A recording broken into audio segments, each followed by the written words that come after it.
సంభాషణ అంశాల్లో మొక్కలు మరియు చెట్లు. మొక్కలు చెట్లు వేటికి ఉపయోగపడతాయి అనేది తెలుసుకుందాం. సరేనా రియా? ఇటు వినరా. తుమ్మ చెట్లు, వేప చెట్లు ఉంటాయి కదా, పెద్ద పెద్ద చెట్లు. అవి కట్ చేసి ఏం చేస్తారు?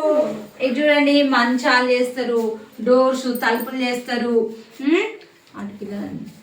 డోర్స్ చేస్తారు, తలుపులు చేస్తారు, మంచాలు చేస్తారు, టేబుల్స్ చేస్తారు.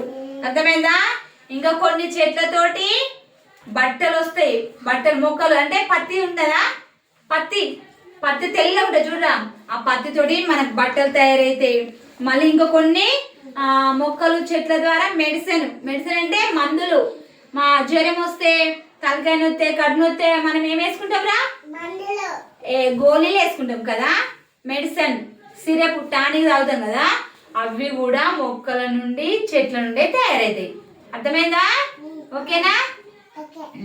కొన్ని చెట్లేమో వస్తువులు తయారవుతాయి, కొన్ని మొక్కలేమో బట్టలు తయారవుతాయి, కొన్ని చెట్లు మొక్కలేమో మెడిసిన్ తయారవుతాయి. సరేనా పిల్లలు? Very good. గడిలో కొట్టండి.